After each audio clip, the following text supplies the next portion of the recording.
Welcome back to Boys and Ghouls Film Review, folks. I'm your host, Sarah Stephenson, and this is my co-host, Mike Stephenson. Hi guys. Now before Sarah says anything, a couple of weeks ago I had a cold or the flu. Now it's Sarah's turn. So she's doing this out of loyalty to our listening audience. Yes. She doesn't feel very well, so please bear with her tonight. So excuse me if my voice sounds a bit funny or anything like that. She coughs, wheezes, sneezes, farts and whatever. It's just because not very well. Yes, well, except for the fart part. Well, that'd be me. Yeah, right. Yeah, so tonight we will be reviewing more of a based on a true story type movie. Well, loosely. Yeah. It's Ed Wood, 1994, Yeah. biographical comedy drama. So what I'm pretty much saying, it's based on Ed Wood, but it's not necessarily 100% Yeah, and directed accurate. by one of my film idols, Tim Burton. And that's one of the reasons why we're doing the movie. Because Tim Burton the is review. an unusual filmmaker. He's bloody good. And out of all the filmmakers I've known, he's the one who continues to use his own theme and own formula throughout his filmmaking career. Hey, correct me if I'm wrong. Okay. How many Batmans did he do? Did he one? Two. Two Batmans. Did he do Nightmare Before Christmas and that sort of Yes, stuff? he did. He did the Willy Wonka movie. Charlie and the Chocolate Factory. Yeah. Johnny Depp. Now, all different styles. Yeah, but they're the same style. Creepy, a little bit of intense. Creepy, darkish, but they're Very- all a bit different. So he's not stuck in the one mold. I know, but there is something creepy about it. No, it's good. Like, if you don't even hear the word Tim Burton, you know right away It feels this Tim movie. Burton-ish. Yeah. This movie feels Tim Burton-ish. Yeah, it's and to add something different to it, they did it in black and white. Yes, in this movie they made it in black and white. One of the reasons being is because the subject matter was done back in the 50s, and it was black and white filming back in those days. Yeah. What a clever man. I agreed. So. Carry on, Sarah. Yeah, the reason he did this movie, Tim Burton, is because he considers at the time in this movie, Edward was good friends with Bela Lugosi, the Dracula figure who. I want to drink your blood. Yes, exactly. And Tim Burton, he had that same friendship with Vincent Price. Yeah, he did, yeah. When he was working Edward with him Scissorhands, was it? on Edward Scissorhands. Yes, there you go then. So that's But good. you look at it. I mean, there's a couple of. After you do your bit on it, I want to bring something up which is quite Okay. interesting. But I'll just go through the usual stuff here. Yeah. okay. Although there is a few changes in the script, just so you know, there might be a few tweaks in the story that were never in his actual life, Edward. We've just said that. I said it's a comedy drama, which means it's not totally accurate. Yeah, because some people who knew dear old Edward contradicted the story a bit. There's some loose bits in there which don't quite fit reality, but again, it's a comedy drama. Yeah. It is not reality. Yeah, go on. You were going to say, Mike. And what I was going to say is, okay, here, produced by Denise Denovi and Tim Burton, directed by none other than Tim Burton. Screenplay was done by Scott Alexander and Larry Karaszewski, I think is the right pronunciation. Sorry, Larry, if I got it wrong. Now it's based on on the book Nightmare of X.C., The Life and Art of Ed D. Wood Jr. Now, interesting. Actually, I'll say it now. A budget was $18 million. The box office was $5.9 million. So this was a flop. Now, I believe to a certain degree this has become a little bit of a cult movie in its own right. Agreed. Now, think about it. Ed Wood used to make movies which were box office flops. I can think of one in particular right now. Plan 9 from Outer Space. People are still watching it today. Yeah. So, a box office flop, and it's still popular. Yeah, well, Isn't it, I would have folks? thought that the Bride of The Bride of the Monster, I always thought that had a good That's a story, good movie. but at the same time, it didn't really No, but even really interest me. See, the planned Knife from Outer Space was so bad, it was good. Does that make sense? Agreed. It's just so, that's crap. It's, I'm going to check that, but that's not great. Yeah, it's so whatever, bad. yeah. The story's it's, good. It's so bad it's pathetic, and hence become a cult movie. Yeah. Yeah. I can't think of anything else I want to say before we roll into it. Yeah.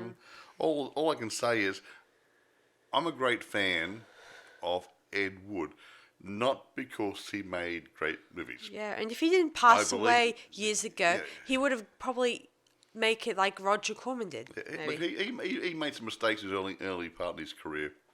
I'll say Glenn or Glenda sank his boat. Yeah, He and lost credibility. And this was his first ever movie at the time. Yeah, and it's okay. I don't care about it. I know that, but I'm his just telling credibility got shot to pieces with that movie. He wasn't a major player, but that stopped him climbing the rungs of the ladder in the industry. Yeah, it's quite different from yeah. years later. Now we've reached 2020. We have all these special places where we can raise funding for movies of our own criteria. Yeah, and it's cheaper nowadays. It has. The industry has changed It's a cheaper. lot. You can just use a digital camera. There's no developing fees. You can do a scene. You can review it on the spot and say that's crap. Let's do it again. When you're paying big dollars for film and developing, Yeah. you say okay, it was doing one shot per Yeah, scene. considering the canisters lot back of- then, yeah. they were big as They'll be hubcaps. camera. No, on a car. they'll big. Stop making this up. I know. I'm just making Okay, it. they were big, lumpy cameras. They were expensive cameras. They had to rent the cameras in a lot of cases, or if they bought them, they were expensive. You had to buy the film, which wasn't cheap. You had to pay Yeah. for the developing, which wasn't cheap. Yada yada yada. And black and white was not too bad. Color was really expensive again. It just goes on and on. Yeah. So who stars in this? I think? Well, there's quite a few people. A few good names, and a few I- people that dear old Tim Burton has worked with in the past too. Yeah, here we are. Okay, Johnny Depp, another one of my favourite actors. He's been in quite a few good movies. Not obviously we know Pirates of the Caribbean, but he's been in Cigarette Window and other good Caribbean movies. But he's been also in a lot of Tim Burton's movies Yeah, too. he has, yeah. Several. Yeah, and he's one of his early ones was obviously Edward Scissorhands, but we Yeah. mentioned before. Corpse Bride. Corpse Bride, he did the voice for that. Sleepy Hollow. Sleepy Hollow. But before that, he was in, I think, as a TV series called, I think it was called 21 Jump Street. Oh yeah. Yeah, he was in a TV series, and yeah, he's been doing he's been in the acting profession for years. Oh yeah, and he was in And quite Alice in Wonderland, the new one. good. He that played Tim the Mad Hatter, I think. Yeah, wasn't Mad he? Hatter, yeah. What good typecasting. Anyway, we're moving right along. Johnny Depp, Ed Wood, Martin Landau. He plays Bela Lugosi, and I must admit, I've watched a lot of Bela Lugosi movies, new and old ones. And Martin has really taken off Bela Lugosi very, very well. And I think he got an award for it too. Yeah, best supporting role. It's best supporting role acting for doing the role of Bela Lugosi. He did it so well. Now Sarah Jessica Parker plays Dolores Fuller, Ed's girlfriend in the beginning of the movie, but they break up about halfway through, and Ed hooks up with a new girl who stayed with him until his death. Now we're moving on to her, which was she was played by Patricia Arquette. Jeffrey Jones, he's been in a couple of movies. I think he was in Beetlejuice and a few other Yeah, movies. exactly. Tim Burton's movie. One of his movies. He plays the amazing Creswell. He did these fake prophecies and stuff. Yeah, you may have heard. I predict in 7 years. Some of these guys who probably remember him back in the 70s may remember some of his predictions or watch them on YouTube. And they were crap. Now, another one of my favourite actors has come up now, Bill Murray. Oh Bill yeah, Murray clever. plays a guy called John, nicknamed Bunny Breckenridge. Now, Yeah. he was a gay man. Yes. And Bill Murray, I don't know. He was a drag queen. I don't know if he's a drag queen. He was gay, but he was intending to get the operation Yeah. back in those Poor days. fella. He never did. And his boyfriend died Yeah, too. whatever. Yeah, that's in the movie. I don't know. I know. Yeah, I just said that's a comedy drama, okay? Don't get focused on the facts because there's no facts in it, Sorry. okay? Right, now, Bill Murray plays the role. He really hams it up. Really, really good. Good one, Bill. Now, Lisa Marie, she's a model lady and other things, an actress. She plays Mela Nurmi. Vampira. Also if known you as go- Vampira, who was one of the original horror hostesses prior to Elvira. Yeah, we won't go into that yet. I love Elvira. I love everything Elvira's done in movies, horror hosting, everything.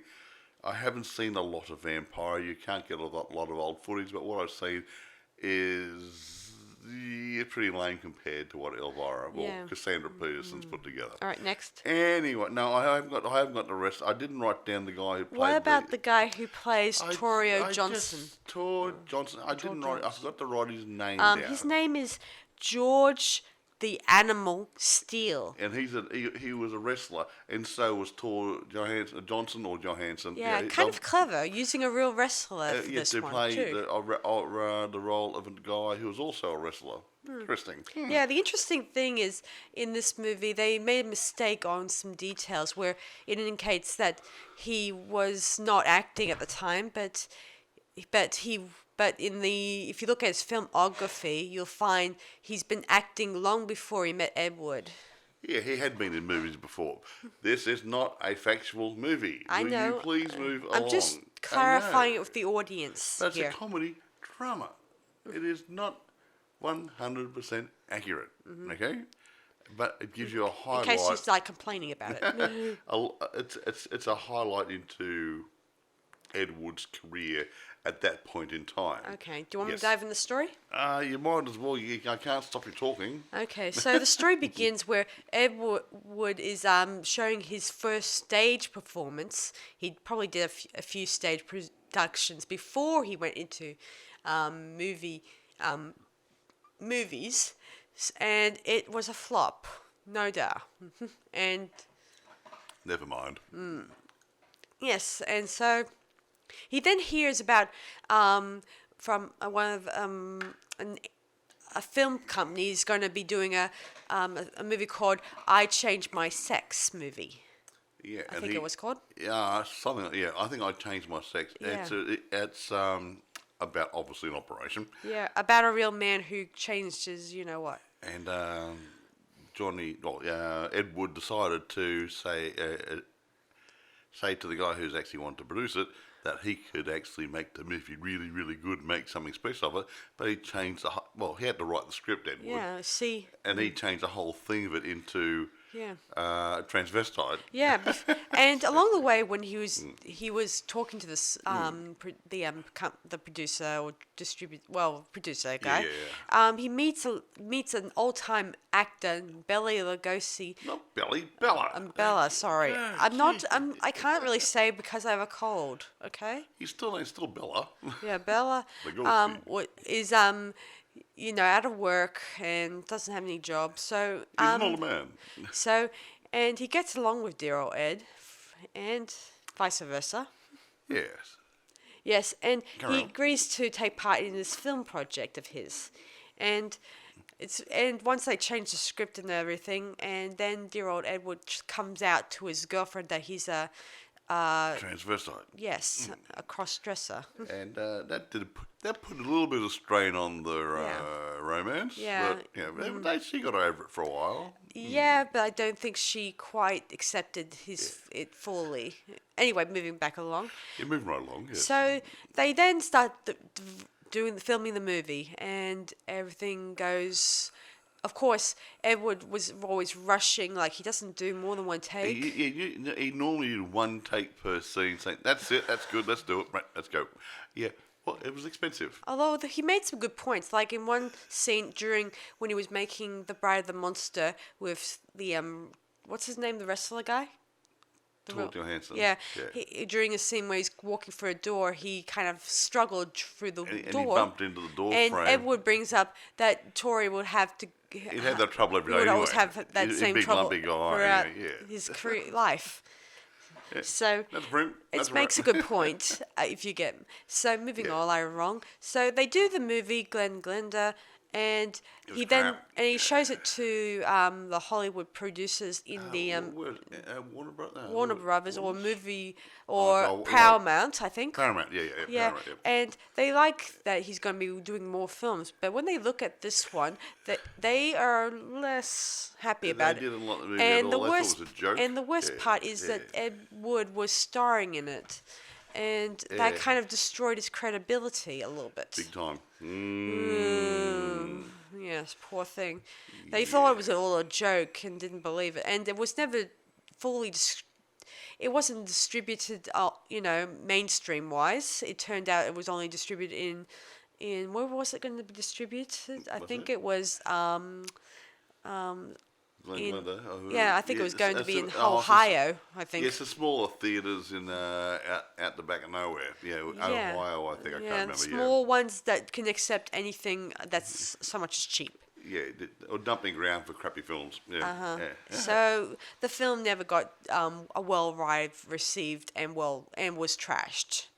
So moving right along, he tries again with Bride of the Monster or Bride of the Atom at the time it was created. Yes. And and he tried to raise the capital by doing a special funding party. Yeah, and he got nothing. Yeah. But he then gets some cash from a woman who wishes to be his lead actress in this production. Well, yeah, and he thought she was rich, and she wasn't. No. That was what's her name? Mental block. I had a name written down here. I didn't write it down. She wasn't that important. She's only a bit. I mean, in reality, when I looked at her in the real movie, she's not 100% No, great she wasn't looking. important to the story. But actually, her last name's Landau. I didn't check to find out whether that's yours, Martin Landau's daughter or something. Anyway. Anyway, so halfway through filming, one of Edward's checks bounced. And the guy was going to close them down, so he closed the doors.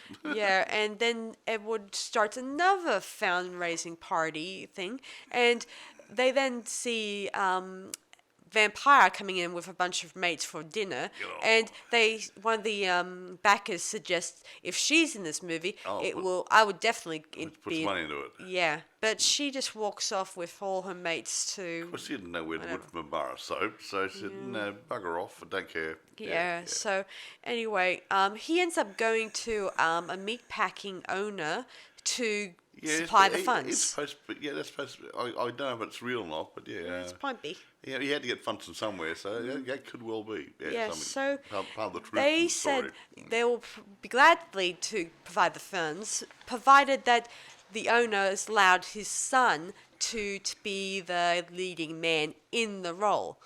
And this is throughout this movie, a lot of this stuff pops up. There's a lot of compromises, wasn't there? Yeah, he has to compromise. So he ends up hiring him, and he turns out to be a very big.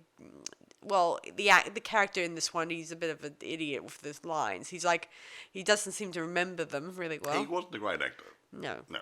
So we continue on. They film the scenes, and they end up stealing or borrowing, I should say, a very big octopus prop. Yeah, that's right.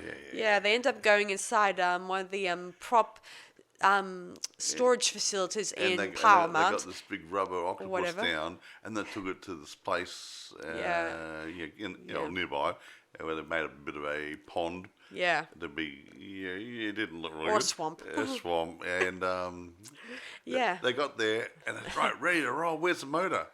What motor? Oh boy! They forgot the motor to make the arms move, yeah. so they had.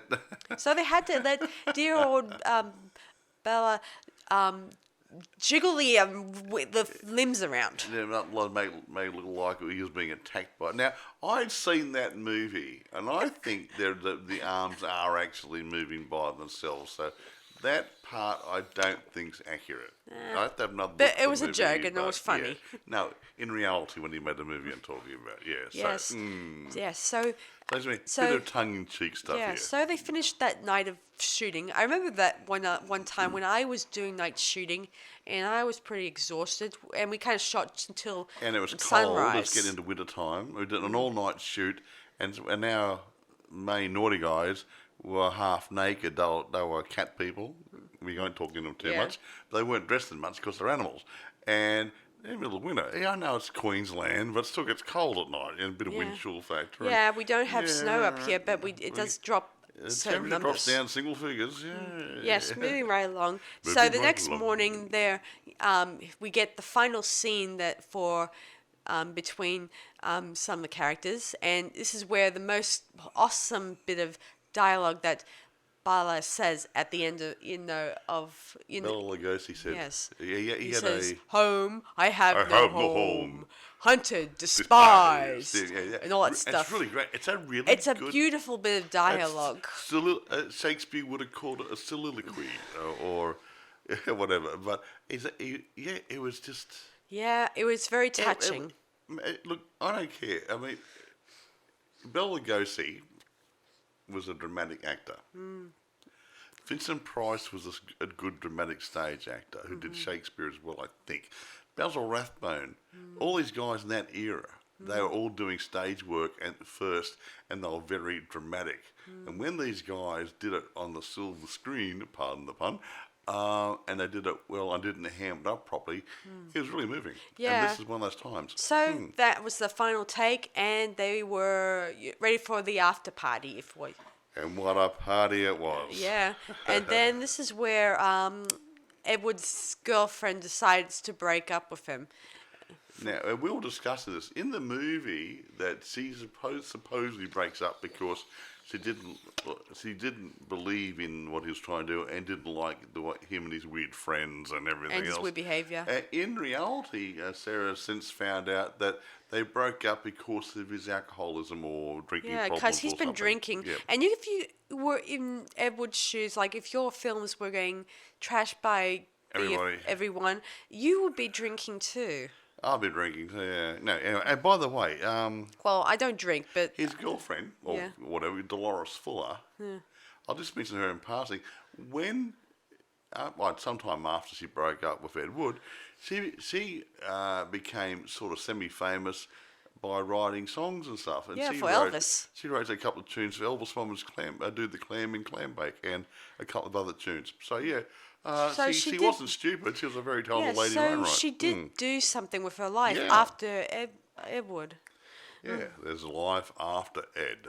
Yes, moving right along. Moving right along. So later on, we find out that Bela Lugosi is suffering from drug problems. He had a morphine addiction. And I believe that's true because Yeah. I read somewhere that he got hurt on one of the movie sets, and one of the movies is in, say, 15, 20 years Yeah. prior to this. Yeah. And because of that accident, he was, for pain relief, was using morphine. Yeah. And it became a One of the habit, yeah. people at the studios in this movie mentioned that Bela Lugosi has gone on to be a junkie. A junkie, yeah. And that's, so it's unfortunate, but yeah, he got damaged on set. Mm-hmm. Yeah, somehow. Plastered, if that's the word for it. What? Is that the right word? Plastered? Oh, Plastered. Oh no, that's for someone who's drinking too much. Sorry, guys. no, plastered. No. Sorry, guys. But anyway, he got hurt, and then for pain relief, he got into morphine, and it became a habit. He Yeah. couldn't So, control. Yeah. so Edward takes him to rehab, and he stays there for say a couple of weeks. Well, I know we could make a couple of weeks. I found he didn't have any health insurance, so Yeah. they threw him out pretty much. Yeah, and there Edward meets his second girlfriend. What's her name? Kathy Kathy something right. O'Hara. Oh, whatever. Kathy, whatever. Yeah, give me a moment. I got my written down here. So, Yeah, a nice looking lady, and she's there because her Yeah. dad is in rehab too. Yeah. And they hit off, and they went on a date, and he told her straight up that he was a transvestite. Yes. He says, since he made the line, I can't say on in the podcast, a bit rude, but pretty much inquiring, does that mean you don't like girls? Oh, no, I do like girls, very Yeah. much so. It's just I like their clothing. And she said, oh, that's okay then. Yeah. So she was very accepting. Opening. Accepting of his Yeah. problem. Yeah. It was very nice. Well, it is nice. I She mean, stayed with him until he passed away. Yeah. yeah, all through the bad- ups and all- the yeah, dads. A lot of downs. She stayed with him, yeah. And I don't think she ever remarried either. So Not anyway, from what I remember. let's move on. Moving right along. So, anyway, let me see what happens. Oh yeah, now I remember. Yeah. Now that Bela Lugosi gets thrown out of the the drug rehab. and he then asks Edward when they're going to do another picture, and they did a bit of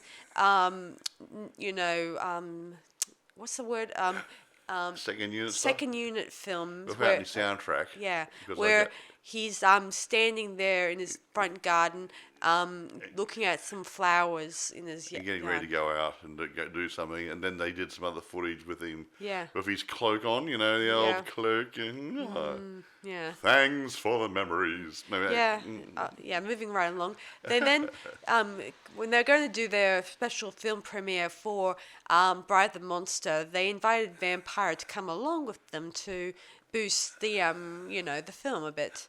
But it wasn't. The film premiere turned out to be something a lot worse than that. yeah, it wasn't real good. Yeah, it turned out there was all the fans were throwing popcorn, A doing teenager was trashing the Just theatre. the Now place I don't know was how much truth's in that. I don't but know if that was true I or don't not think any either. management let them do that. Yeah, Yeah, me so, neither. but- Anyway, it was really a mess, and they started chasing and hurting some of the cast members, and Edward and Kathy then tried to hold down a taxi, try to get them all in because their car they arrived in was I was Hellcat being and stripped. it was outside the taken off theatre. there. Yeah, no, well, hang on, stripping the car. Yeah, it was stripping not, the car. Not the hubcaps, though. Yeah, the whole car was being stripped. Yeah. Seats were out. Yeah, no.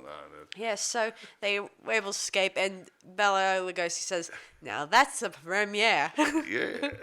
I love that really That's funny a good, quote. that was a good line. But Yeah. anyway, irrespective. Yeah, moving Oh, on. kept So, sneaking back in again. okay, so later on, we then Edward finds out that Bela Lugosi passed away, and him and his the cast and crew they attend the funeral, and there in the casket we see Bela wearing His the cape. cape and yeah, stuff. and his tuxedo. Yeah, the according what- to the way he was dressed. in Yeah, his back according in to the movies. will or his wife, it I said think they said in the movie part of his will said he had to be dressed in clothes. I heard somewhere that it wasn't in the will, but the family might have said yeah, something. I think it was don't know. one of his current wives wanted to, bury Thought him he might like being buried that in his way, capes to be remembered as as what he was when he was a younger man. Yeah, that sort of a stuff. good send off, if you will. Yeah. So later on, we see Edward in a screen test room watching the last footage that he Yeah, shot but with he had him. about 10 minutes of footage or something rather, not even a full can. Yeah. Yeah. Later on, he's in his apartment or his new apartment, I think. But- Where he was living at yeah, the time. and his the Baptist minister who owns the property comes to his door asking for that his latest check has bounced again. Again, he said, wrong account maybe. I'll give you another check. Yeah, and so Yeah. he then talks about how that you were in pictures. We're hoping to make a movie, a religious film, Yeah. but we don't have enough Yeah, enough funds. they want to do some movies based on the apostles. Yeah. And what they did and everything else. A Yeah. little bit like the modern guys have done with the visual Bible series, that sort of stuff. Yeah. They had the money to make one, but they want to make a whole slew of Yeah, movies. slew of them. So Anyway, it talks them into something. Yeah, so yeah. Edward produces Grave Robbers from Our Space script at the time. He said if you make a good movie and you make some money on it, then you can catch up to make the other movies. Yeah, and at first the bishop was not. I don't know if he's a bishop. I mean, not bishop. I mean, A minister, pastor, yeah, whatever. pastor was not 100% ideal about the idea of producing a film on grave robbers from outer space. Yeah, because they were at church after all. Actually, the funny part was to get the funding. They got the funding from the church. So everybody in the cast and crew had to get baptized at the local church. Yeah, at this time, Vampira, she lost her job Possibly at the time. Well, the contract wasn't renewed. Yeah. Yeah. So she probably. was fired from whatever channel who was doing Vampire at the time. Channel 666. Probably. Anyway, she then comes to Edward and he tells her about her role as the Ghoul's wife. And she says, I'll be in it, but I don't want any lines. Yeah. And Bela Lugosi's dad doesn't have any lines, and she doesn't want any lines. They're running out of people to talk. Yeah. So he's also trying to find some actors who could play a double for dear old Bella because he doesn't want to leave that bit of footage left. It wasn't enough. So yeah. Yes. So he asks his crew to go search for some doubles, and they come back lacking. And eventually, he finds one who turns out to be a I think he's a physiotherapist. Yeah, physiotherapist guy. Or chiropractor or something. Chiropractor. Whatever, yeah.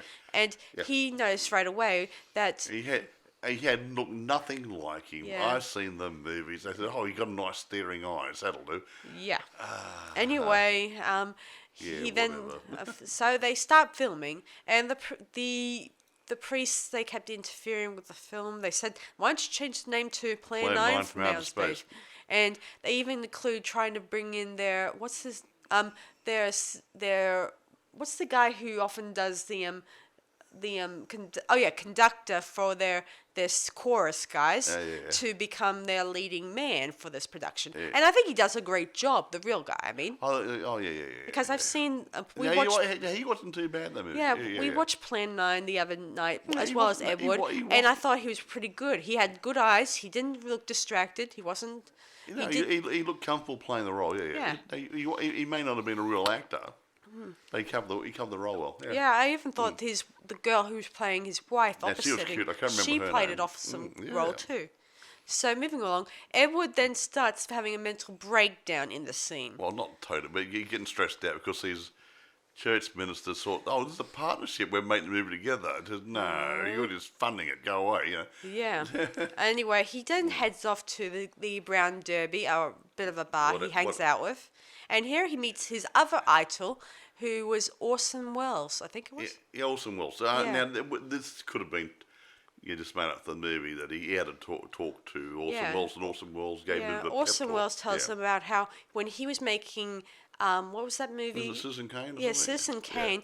The studios never touched a frame of his work, but of that bit of movie, and it was still probably a success. Yeah, it was a success because no one touched it. Yeah, and he stayed true to himself. Yeah, he then tells Ed that he has had movies been cut and repasted, and while it may have not been successful, but he also had a few good ones here and there. And he tells him it's always good to fight for your filmmaking dreams. Actually, we might do an old Orson Welles movie later on. Yeah, yeah. So. I guess that's the message Tim Burton's conveying in this movie, to fight for your filmmaking rights. Fight for your beliefs and stay true to yourself when you're making the movie. Yeah. Especially if you're producer, director, don't let anyone tell you what to do. Yeah, so Edward then heads back to the studio, and he tells the producers We're gonna finish this picture. He says, you cannot compromise a filmmaker's vision. And they say, fine, but it's our money. And he says, you're going to make a bundle. Now shut up and let me do my work.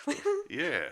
I love that dialogue. It's quite funny, actually, but that's pretty much what it is. Get out of the way. And let me do work. There's an old saying, too many cooks spoil the broth. And in the film industry, if you have too much ducking and weaving when it comes to producing and directing, and people saying too much and telling somebody how they should think it should be done, you can lose focus. Exactly. And you can lose direction. I mean, we spoke about Demolition Man a few months ago. They weren't sure at one stage whether it was supposed to be a serious movie or a comedy. Yeah. So I got lost a little bit in the movie. Yeah, it seems that a lot of that happens. It does. So too many people were putting the bid in. Even Sylvester Stallone had a few words, and he said, and somebody else said some words. Somebody else. Yeah. And then sometimes I'll change the director halfway through a movie. Yeah, I've heard about that. Hello. It does drive me a little nuts. And just let's get the team together properly in the beginning. I'm only glad that all on the same page, and let's make a picture. I'm only glad that I'm in charge of Black Cat, and I'm not going to let any other directors You're take the producer, charge. you're the director, you're the screenwriter, story writer, cast Casting manager, Director. What else are you?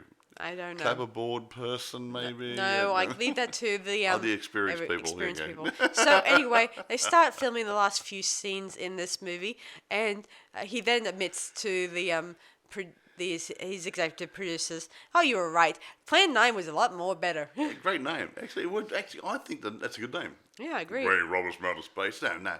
But Plan 9 from Outer Space. That's got a nice futuristic scientific ring to it. Yeah, and of good course name. he adds the stock footage, which a lot of He has beef. gone on putting stock footage into his movies. But anyway, So- no, I won't say irrespective. Yeah, Moving so right he on. soon arrives. Soon enough, they finish the film and they head to the premiere for it. And it went down well. I don't know why people were clapping and cheering. Yeah. No, Yeah, but even when it was first starting, so Yeah. he must have sat in the audience with friends or something or other. friends, maybe Yeah. even some of the people who worked for him may have asked their friends And to come actually, along. he's sitting there. He said, "This is what I'm going to be remembered for." Yes. Now, I don't know if it said that in reality, but it is one he was remembered for. I've got about half a dozen Ed Wood movies, or if that, in my collection, and that's my favourite. Yes. So, he then walks out of the theater a few, hours later, when after the film is finished, and he tells Kathy, "Let's go get married in Las Vegas." Yeah, but it was raining. The roof was down in the car. He said, "Oh, don't worry about it. It'll probably dry out and stop raining." And then when you drive down the road, so they went off the merry way and got married in the movie, wasn't and it? then Yeah. some clips frames start appearing on the screen where it talks about how Edward tries to continue trying to make mainstream movies, but never got it to mainstream. Yeah. And how when it got close to the 70s and the 60s, where the movies started advancing onto nudity, he missed out on that. Yeah, well, actually, when the scene changed, yeah. No, and actually, anyway, movie's finished. Okay, now, see, the problem with Ed Wood, and not with Ed Sorry, Wood, guys. but his position, he was doing wet film, and you couldn't review anything on the trot like you do with digital. Shame about that. He may have done a better product in the digital age where we said, I'd cut that scene, that looks pretty good. No, let's do it again. Even though he did one take, he could have taken the odd second take here and there and made it a bit better. And doing the cutting room floor stuff's a lot better for digital. So than moving digital right film. along, some other bits of information come into Okay, this movie. I'm being gazumped again. There's another frame where it shows that how Bela Lugosi never rose from the grave, but he was most remembered from his previous other movies and is still He's still more popular. famous than Boris Karloff. Yeah. And throughout this movie, he often talked bad about Boris Karloff. Yeah, it's supposedly. I mean, and again, I don't know how real that is. Through the media over the decades, they said there was a rift between the two guys. They didn't like each other. Now, I don't know whether that's real or not, because they were in so many movies together, and a lot of the times when they were together, Bela Lugosi had the main role. Yeah, moving right along. So, Don't know. Bunny, we mentioned about his trying to have a sex change. He never did eventually do it, but No, eventually you did passed. talk about it. And let me see. Kathy, who was married to Edward, obviously, married to him, and there were a few ups and downs, and eventually he died of And she alcoholism. never remarried. But she did came to the film set when they were filming this movie, and she actually met Johnny Depp to see what he's like. At the time, he was going through a few crises of himself because he was having a hard time because his girlfriend broke up with him, his Whatever. current Okay, girlfriend. That's nice. Okay. Anyway, moving right along. Moving right along. Yeah, and let me see. Criswell, we all know. Criswell. He continues doing his bizarre predictions on the late Late Tonight Show, whatever they Yeah, call whatever. it. Yeah, whatever show was on. Yeah. Yeah, and he eventually passed into the next world. He didn't see that one coming, did he? Yeah, and last of all, Vampira, which when she left the studio, she then goes on to making some jewelry, wasn't it? fancy jewelry, Yeah. and then she goes and tries to unsuccessfully sue Elvira. No, you're jumping the gun there. She had her business going making jewellery, and then a TV station was going to renew horror hosting, and they invited her to be part of their crew working on the new person, which was going to be Elvira. And then there's some arguments or something or other, and she left the team. But she's claiming that the Catherine. the personality of Elvira was a copy of what she did when she was younger as Vampira. But you think about it, she was dressed in a long black dress with a little tight waist. Elvira didn't do that. Elvira had a nogs hanging out quite nicely, and different hairstyles, different personality, but they're all based loosely on the Addams Family cartoons, a comic strip in a newspaper. Morticia Addams, long dark hair, slender waist, slender body, yada yada yada. So, Vampira, Mela Nurmi, didn't actually create Vampira. It was a manufactured image based on Charles Addams. Yeah, Charles Addams. Charles Addams cartoon strip. Yes, so she was out of line for doing Yeah. that sort of thing. Anyway, it was squashed. She didn't win anyway. Yeah, because I think the studios, they knew what they were going for. Another point too. The TV studio probably would have been more instrumental in creating the image. And who knows, maybe the bits of dialogue may have been dear old Catherine's idea too. Look. Well, she's creating the image. Remember, she's a punk rock type creature. Steampunk, whatever. She looks really hot, and a lot hotter than Vampire. Vampire looked nothing like that. No, she was more like a vampire, like. And not a very good one. Yeah. Yeah. I've only seen one film. I can't find too much. I've only found one film. I have seen Vampire myself, and I didn't like the intro too much because I don't like her scream. And they're just little one-liner cliches just thrown in there. It didn't even work to me. Anyway, it's not about Vampire anyway. It's not Elvira, important. but the point is that. But I will tell you that Elvira, she also had the. I think she was well respected by Vincent Price too. Oh, Vincent Lott and her. Well, apparently, from what we've seen on YouTube and whatever, and they got along quite well on talk shows and whatever. Yeah, because in this movie, Bela Lugosi, he kind of thought Vampire was such a honey-looking lady. Nice jugs. Yeah. If you actually looked at the real footage of Vampire, she does look rather pretty. Well, when she's not making faces. When she wasn't on the TV pulling faces and hideous makeup, she was a very attractive lady. I think she was a model. Yeah, I think she was a model. Just like the lady who played the role. Yeah. Maybe a model or a dancer, just like Elvira started Cassandra, as a dancer too. So this movie was pretty awesome, and I do give it a lot of credit to Tim. I'm going to say some things here, not about the production or anything like I normally do, because it's just a movie in that regard. Now, a funny thing about this, we love Tim Burton. Don't get me wrong. I'm not knocking Tim Burton one little bit, but this movie was a flop financially. Anyway, the funny part is, this movie's a flop about a guy who made flop movies. Interesting, isn't that funny?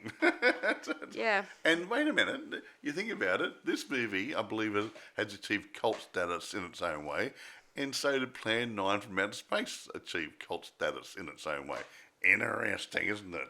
Yeah, another interesting thing is when they did the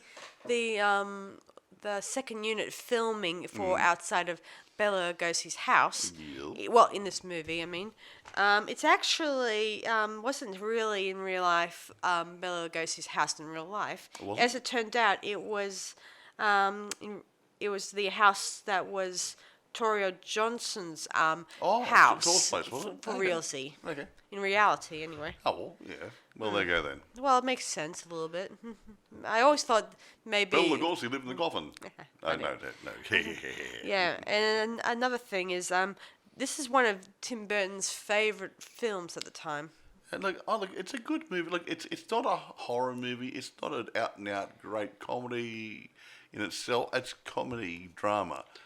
And it's a good story. And that's what a good movie should be.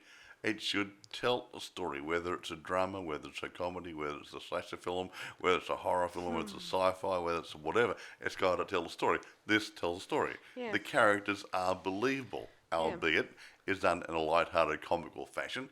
But it was believable. You can almost imagine being there and being part of it. It is a good, well-done movie. At the time, the producers decided to make the film in black and white because no one could decide how Bela Lugosi should look on the actual colour. Ah, good point. See, honestly, in reality, I'll tell you something. He would have had a very pale complexion, makeup-wise, on stage and whatever, like a glaze they use, and they would have had probably blood red lips or something to highlight his lips, and then would have done whatever around his eyes to highlight his eyes. Yeah. But it might not have worked well. Everyone's thinking Bela Lugosi looks like that, and when you try to colorise him, it's not going to look the same. Yeah. So yeah, and also to me, it's a movie about the 50s. Yeah. So why not do it in black and white? Remember the movie we haven't reviewed The Whisper in the Dark. Not yet. Whisper in the Dark, but we should. But that was done based on a lot of the H.P. Lovecraft story, but it was based back in the 50s or something or other. So they did it in black and white. Why not?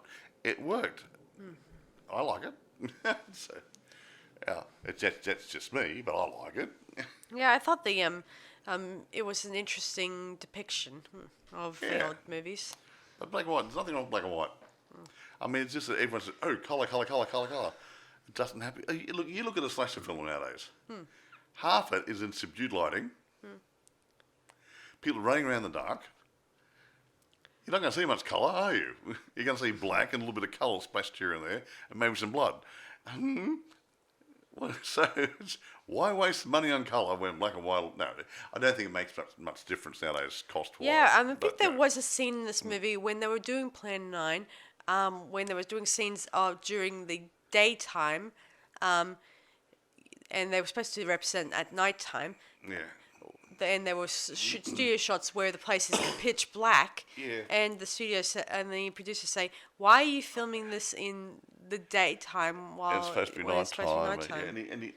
And now you look at it. See, one moment it's the sun's up, next minute it's black because they're in the studio and they got black backdrops behind them, and he said it's suspension of disbelief.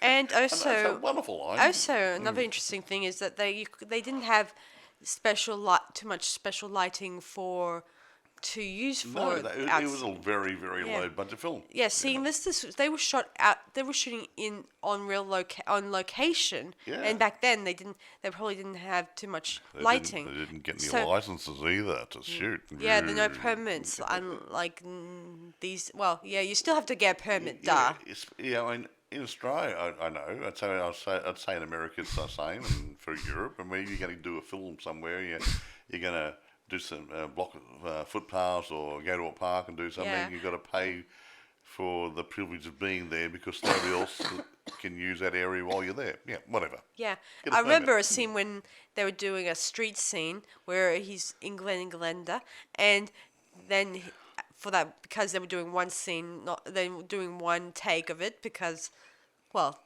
he thought it was perfect. Technically, you could do it if you get together and you know what you're doing and you got everything set up. But anyway, 2 or 3 takes is nice. Yeah, exactly. I mean, I've probably said this a couple of times during productions that if you do more than just one take, you're prepared in case the first take turns out to be rubbish.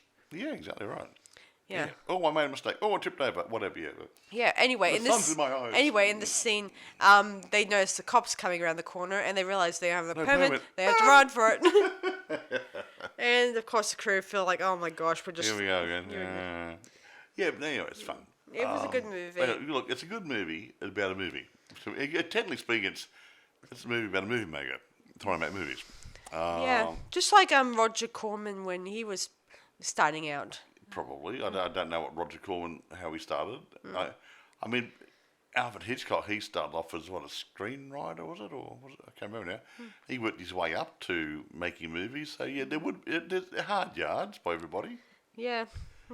they would have to start somewhere. They don't just say, "Hey, I'm a film producer," or "I'm a director," or you have to start somewhere, get your skill levels up, and get some credibility, and yeah. Yeah, anyway, the original Kathy came to the Tim Burton set to check it out for herself to see what it was like.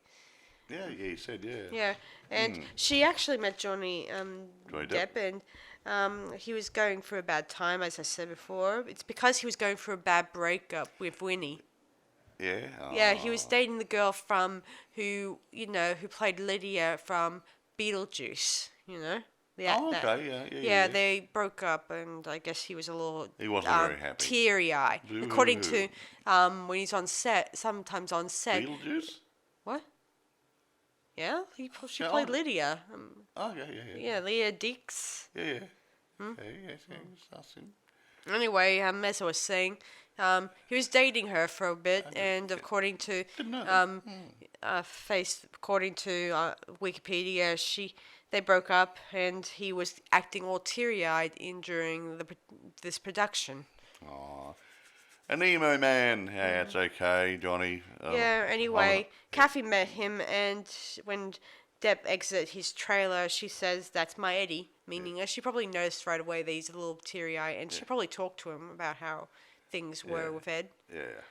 And I think that she saw that Johnny Depp, that he was the right guy for this role at the time. Well, there you go then. Anyway, I can't think of anything else to say, but there's no massive special effects. Yeah, or although I anything, probably will be looking at reviewing another movie about a filmmaker, maybe Hitchcock. Yeah, the Hitchcock movie about Alfred Hitchcock when he made Psycho. Yeah, that's a good movie. And I think that's more of a biodrama, not a comedy, so there might be a bit more truth behind it. Yeah, a little. Yeah. Well, a bit more. Yeah. And as I mentioned before, in the past, it does mention Ed Gein, as I mentioned. Ed Gein gets around these movies, doesn't he? Well, it's inspiration. both all those three movies I mentioned, Psycho, Chainsaw Massacre, and Silence of the Lambs, they probably all had gotten inspired by Ed the story. Gein, the original nutcase who cut people up and and I think I haven't mentioned it. I mentioned this to Mike the other day that during some of the new remakes of the Chainsaw Massacre movies, they've actually used old photo images from Ed Gein's house to depict the Chainsaw Massacre movie. Very realistic. Yeah. And there was even there was one of the scenes with one of the victims, I mean, where the way it was displayed in one of those police photos. That where one of the victims got killed badly. Yeah. I won't there's mention. a piece of him there, and there's a piece of him over there, and Well, it was a special type of kill that he did. I don't know how to describe it, and I don't want to. No, it's gruesome. Anyway, I'll probably review We'll share that with you next later. time. But we might do Hitchcock next. Do you reckon? Yeah, I in the might. next few days, and Yes. We'll put it to. When I'm not put together. Yeah, when my voice is cleared up, I imagine it'll clear Sarah's up this not weekend. her usual vibrant self tonight, but anyway. Yeah, I'm feeling a little drained. Yeah. So anyway, do you want to vote on how many points this movie is? Okay, now this is a standalone genre, this type of movie, so I'm going to be fair. I can't mug it down for graphics, the computer graphics and stuff, because there wasn't any. There wasn't any CGI and stuff, but. As a movie, it tells a good story. The acting's good. Everything's plausible. And the actors I've got to cool. take my hat off to Tim Burton. I think he's told a good story, albeit not necessarily accurate. He's captured the comedy well. He's probably captured the serious parts well too. So yeah, all I'm going to give it a 9.5. I'm going to give it a 9 out of 10 myself. Yeah. So this is good. It's a really good watch. If you don't mind a drama comedy, not a comedy drama, a drama comedy. There's more drama than comedy. It moves along quite well, and it tells a good story. And there are some good funny bits and tongue-in-cheek things. Yeah. It's worth a I watch. think that's probably Yeah. why Ed would concentrate more on the comedy side more than the serious side. And that's what I think. I don't think he meant to make it comical. I know, no. I just meant that while so many people out there think this was not accurate here and there, but it's not supposed to be a historic depiction of the story too much, as we discussed, right, Mike? Well, this one is not a historically accurate movie. They said it's a comedy drama. They said the same thing with Rocket Man. They kept saying, Yeah, it's "Oh, not- the song wasn't meant to be in this timeline." It's not supposed to be historical accurate that way, no. But I gave- chronologically, Yeah. but basically the main parts, the main elements of Rocket Man are accurate about his career, how he developed and how he got into drugs, probably tried to commit suicide and then got through rehab. Yeah. That sort of stuff's real. Yeah. And they made the stories around it. Yeah, some people just don't realize that. Realize that they were just making a music video And of it's a vehicle his for the songs. story Yeah, mostly. Yeah. It's a bit like a documentary. That's Yeah. all. Yeah, with I just can't stand. with some live footage in it. I just can't stand people's not realizing. Maybe they're just trying to add the songs to Yeah. make the feeling Yeah. of what Elton Exactly John was right. feeling at the time. Yeah.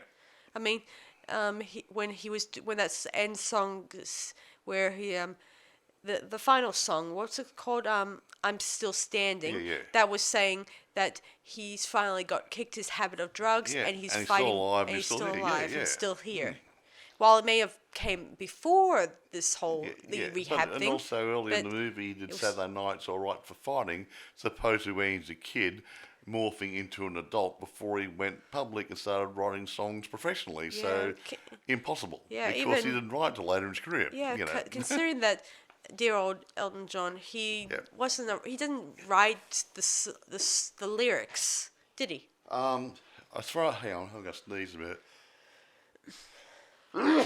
Now he was more of the musical arranger and Yeah. he sang the songs, where the other guy, crikey, Bernie, he did more of the lyrics. Exactly. Yeah, so same So thing. most of the songs, even down to the one Saturday Night Fight, whatever. Saturday Night's All Right for Fighting. That was all That was out of chronological sequence because it was when he was a kid playing in the local hotel before he started going into the singing songwriting career. Yeah.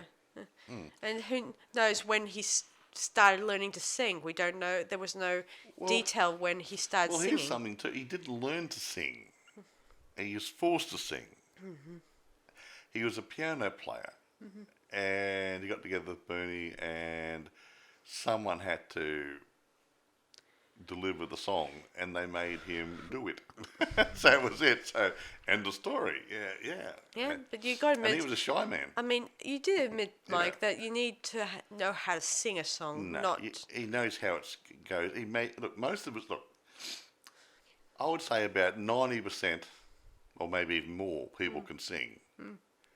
Yeah, even you, and I've heard you sing really badly. Well, I'm not a singer. No. If you got your breathing right and everything else, and you sang it that way with your right breathing, you'd sing a lot better than you do now. Even Alice Cooper, when he was still in high school, he had to learn to sing in key. Yeah, and because he wasn't breathing properly too. If you breathe properly, you get control of your air coming out of your diaphragm and your lungs and everything, all that controlling. Yeah. You can sing better. Yeah, If you don't use them properly, you can't sing properly. See, this was back when he was still in high school, just so you know. Just don't When he be first Cooper. started, when he was in the earwigs. Yeah, when he was a kid. Why are we talking about Alice Cooper now? Sorry, guys. I mean, I was just, I guess. We like Alice. Hey, Vincent Furnier? Yeah, hey, good man. Yeah, wherever you are, Vince. He did a cameo for me, didn't he? Yeah, I asked him, could you do a bit of a cameo for Dad's birthday, wasn't it? for Dad's birthday? Thanks, Vincent. Yeah, wherever you are, Vince, you did well, and you still do well here and there. And you're my other hero. You're one of my musical heroes from way back when. Yeah. And still. I do wonder though, if everyone didn't die of alcoholism or whatever, do you think he would have ever gotten to the next level? No. No. I'm not. I would like to think Ed would have progressed, but what got him into trouble was Glenn Glenda, so he had no credibility, couldn't get funding, and all the movies he made up until then were pretty Yeah. crappy. Yeah. And I don't mean crappy in a nasty way, really low budget, that's good, fun, basic, Yeah. nuts and bolts Yeah. little movies. Just so you guys know, Glenn Glenda was probably he was hoping that. He was well, trying that was, to tell his story. Yeah. Okay, enough. Forget about Glenn Glenda. I just Okay. mean that It sunk that his was the career. only time he could get money to produce a movie, Yeah, but- even if it's a low budget Yeah, but the movie. point we made, that sank his career, much the same way as Todd Browning's career got sunk years earlier when he did Freaks. Todd.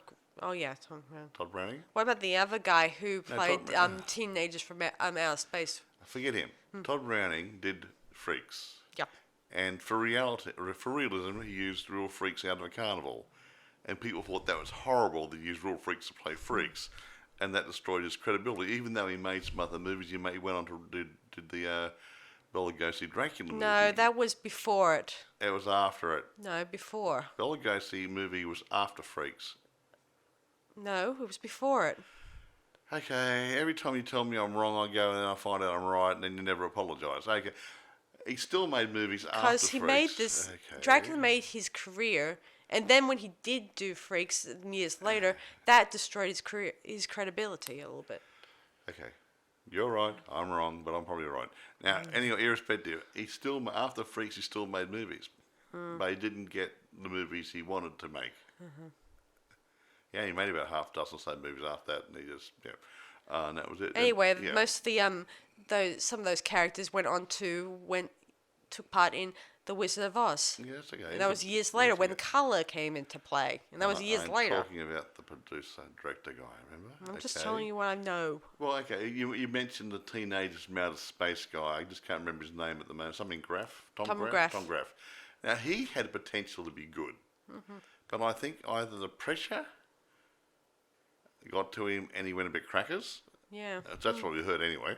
And he ended up in an institute, in an asylum. Or he wasn't Actually changed his name and disappeared from the industry. Yeah, I know, but he disappeared. But I think he had mental problems, and that screwed his career up. I won't go into what I've heard because some of it could be wrong, but yeah, it's a high pressure thingy, and only the strong shall survive. Yeah, Roger Corman is the only one who ever made Actually, movies. didn't Tom Graff work with Roger Corman? Yeah, he did. Yeah. For a bit. Yeah, a bit, yeah. And then as an assistant, I think it was. Yeah, assistant director or something, Yeah. or whatever. Yeah. Yeah. Anyway, we've got to go. Yeah, so thanks calling me. thanks Yeah. for watching this, guys. We'll see you guys for the next one, hopefully. So this is Sarah Stephenson And Michael. saying see you guys for the next one. Bye, guys. Bye.